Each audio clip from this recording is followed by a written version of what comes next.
Assalamualaikum warahmatullahi wabarakatuh. Saya Dwi Wahyuni Pratiwi, NIM 21010200017, kelas 3A1, akuntansi. Saya akan menjelaskan tentang manajemen perbankan pada mata kuliah Bank dan Lembaga Keuangan lainnya. Dosen pengampu Bapak Rizky Andrinaldo, Sarjana Ekonomi, Magister Akuntansi. A. Manajemen perbankan. Langkah pertama dilakukan manajemen bank yaitu menyusun ramalan bisnis dengan melihat kondisi eksternal dan kondisi internal. Kondisi internal yang dilihat dalam konsep manajemen bank untuk perumusan pendapatan dan biaya, sedangkan kondisi eksternal adalah peraturan yang berlaku, situasi moneter lokal dan internasional, kondisi perdagangan dan situasi moneter internasional.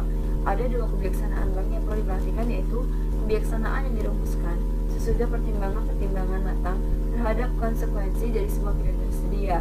Yang kedua, kebijaksanaan yang timbul dari tindakan tunggal dan berulang-ulang. Dalam konsep manajemen perbankan terdapat yang pertama, perencanaan dan pengembangan organisasi. Satu langkah utama untuk mencapai tujuan organisasi dan untuk menunaikan kewajiban dan tanggung jawab adalah merencanakan organisasi dan pengembangannya. Pada dasarnya, perencanaan organisasi dan pengembangannya adalah pembagian kerja, logis, penetapan garis yang jelas, mengukuran pelaksanaan verifikasi. Dalam perencanaan dan pengembangan organisasi terdapat mengapakan fungsi-fungsi, pelimpahan tanggung jawab, garis berwenang, lingkup pengawasan, hubungan staf dan garis, fleksibilitas suatu organisasi, spesifikasi dan prosedur. Yang kedua, staffing dan manajemen skill. Top manajemen bertanggung jawab terhadap rencana organisasi dengan membuat peraturan yang dirancang dan dilaksanakan untuk menjamin staffing yang sesuai dengan struktur organisasi. Ada 5 program dalam pengisian rencana organisasi ini, yaitu proyeksi kebutuhan tenaga kerja, investasi tenaga kerja, program latihan dan pengembangan, penetapan pejabat atau pegawai, administrasi, gaji pegawai. Yang ketiga, pengawasan internal. Istilah tujuan efektif tergantung pada penetapan rencana dan tujuan yang tepat. Bila mana tujuan itu ditetapkan secara realistis, maka dapat menentukan beberapa aktivitas penting, yaitu menjabarkan kebiasaan manajemen ke dalam tindakan, menggerakkan pegawai, memberikan basis bagi penempatan standar-standar pengawasan. Dalam pengawasan internal terdapat penetapan tujuan, pentingnya pengawasan, standar pengawasan, anggaran pengawasan, akuntansi tanggung jawab, perencanaan laba, sistem informasi manajemen, program internal audit. 4. Sistem manajemen perbankan. Sistem manajemen bank yang kita maksudkan dalam tugas ini adalah berhubungan dengan tata cara bank, mengatur pola operasional dari berbagai aktivitas bank. Ada 4 sistem manajemen bank, yaitu Money Banking System, Branch Banking System, Group and Channel System, sistem campuran atau business system. Di Indonesia, sistem manajemen bank yang banyak digunakan adalah Branch Banking System, karena Branch Banking System ini mempunyai desentralisasi kewenangan yang luas dan tidak pada wilayah tertentu saja. B. Mengatur dan menata aktivitas bank. Mengatur dan menata aktivitas adalah pengelolaan semua harta dan kekayaan bank dan semua kewajiban bank. Sering diartikan sebagai pengelolaan sumber dana dan pengalokasiannya. Aktiva dan pasiva adalah dua sisi dari penggambaran keuangan bank, baik yang berbentuk kekayaan atau harta milik bank maupun hal-hal yang menggambarkan posisi keuangan, kewajiban, dan modal. Dalam mengatur dan menata aktiva bank terdapat pertama mengenai pos-pos neraca atau balance sheet, bank komersial atau bank umum. Neraca atau balance sheet adalah satu gambaran dari laporan keuangan bank yang mengemukakan perbandingan yang seimbang antara harta, benda, milik, atau kekayaan bank dengan semua kewajiban utang dan modalnya. Dengan ringkas bisa menyebutkan bahwa neraca adalah keseimbangan antara aktiva dan pasiva. 2. Penggolongan kolektibilitas surat berharga. Pertama, lancar, terdiri dari sertifikat Bank Indonesia, surat berharga pasar uang, obligasi dan saham terdaftar di Bursa Efek yang dinilai atau harga pasar dengan menggunakan harga terendah antara harga perolehan atau harga pasar. Surat berharga pasar uang yang diterbitkan atas dasar underlying. Kedua, kurang lancar, terdiri dari SBPU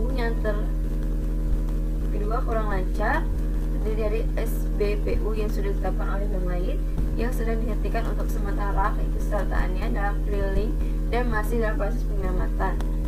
Yang kedua, SPBU yang diterbitkan atas dasar underlying transaction yang diberi dari nasabah dengan terlebih dahulu dilakukan analisis tertulis mengenai kemampuan kemampuan membayar dari nasabah yang bersangkutan. Ketiga, dilakukan terdiri dari obligasi dan saham yang terdaftar di bursa efek, SPBU yang diberikan nasabah dan tidak berdasarkan pada underlying transaction dan belum jatuh tempo, SPBU yang diberi dari nasabah dan tidak berdasarkan pada underlying transaction dan telah jatuh tempo. Macet terdiri dari obligasi yang terdaftar di bursa efek, perusahaan yang bersangkutan dalam proses likuidasi, SPBU yang sudah ditetapkan oleh bank lain yang sedang dihentikan, SPBU yang diterbitkan atas dasar underlying transaction yang dibeli nasabah. Ketiga, penggolongan kolektibilitas penempatan dana pada bank lain. Penempatan dana pada bank lain dapat berupa deposito berjangka termasuk deposito on call, sertifikat deposito, dan pinjaman antar bank serta jenis pendapatan lain. Penempatan kolektibilitas dana antar bank berdasarkan atau dasar kriteria sebagai berikut. Pertama, bank dalam negeri, bank luar negeri, penggolongan kolektivitas penyertaan, pembentukan cadangan penutupan risiko, penggolongan aktiva, pasifa dan risiko, aset dan liability commit. C. Manajemen permodalan. Pertama, pengertian modal. Modal merupakan dana yang diinvestasikan oleh pemilik untuk membiayai kegiatan usaha bank yang jumlahnya telah ditetapkan. Adapun rincian komponen dari masing-masing modal tersebut ada sebagai berikut. A. Modal inti terdiri dari modal disetor secara efektif oleh pemiliknya, agio saham, cadangan umum, cadangan tujuan, laba yang ditahan, laba tahun berjalan, laba tahun lalu, bagian kekayaan bersih, anak perusahaan uang, laporan keuangannya dikonsolidasikan. B. Modal pelengkap terdiri dari cadangan revaluasi aktiva tetap, cadangan pengumpulan aktiva yang diklasifikasikan, modal kuasi, pinjaman subordinasi. 2. Strategi permodalan. Secara klasik, kita menyebutkan bahwa bank adalah lembaga kepercayaan. Karena itu, manajemen bank dituntut untuk selalu menjaga kepercayaan masyarakat, menggunakan semua perangkat operasionalnya untuk mampu menjaga citra masyarakat. Salah satu perangkat yang sangat strategis dalam menampung citra tersebut adalah permodalan cukup memadai. Karena modal ini berkaitan erat dengan keinginan yang tersirat dari para pemegang saham untuk mendapatkan hasil yang memadai. 3. Fungsi modal bank. Fungsi utama dari modal bank adalah melindungi para penyimpan uang atau deposan dari kerugian yang timbul. Modal bank digunakan untuk menjaga kepercayaan masyarakat, khususnya masyarakat peminjam. Kepercayaan masyarakat akan terlihat dari besarnya dana giro, deposito, dan tabungan yang harus melebihi jumlah setelah modal dari pemegang saham. Keempat, kecukupan modal. Rasio antara modal dan simpanan khususnya dari masyarakat harus dipadukan dengan memperhitungkan aktiva yang mengandung risiko. Karena itu, modal bank harus dilengkapi dengan berbagai cadangan sebagai penyangga modal yang secara umum disebut dengan modal inti dan modal pelengkap. 5. Capital Adequacy Ratio. Kaitan BIS dan CIR. BIS adalah singkatan dari Bank International Settlement, adalah suatu organisasi bank sentral dari negara-negara maju. CIR yaitu rasio minimum perbandingan antara modal risiko dengan aktiva yang mengandung risiko. Ketentuan ini nampaknya amat sederhana, namun banyak konsekuensi lanjutan dari penerapan rasio tersebut dalam praktek perhitungannya. 6. Kewajiban penyediaan modal minimum. Kewajiban penyediaan modal minimum bank diukur dari persentase tertentu terhadap aktiva tertimbang menurut risiko. Sejalan dengan standar yang ditetapkan oleh penempatan Bank Internasional terhadap seluruh bank di Indonesia, diwajibkan untuk menyediakan modal minimum sebesar 8%. Itulah penjelasan singkat dari saya tentang manajemen permodalan. Mohon maaf apabila ada kata-kata yang salah. Kepada Allah saya mohon ampun dan saya ucapkan terima kasih. Saya akhiri. Wassalamualaikum warahmatullahi wabarakatuh.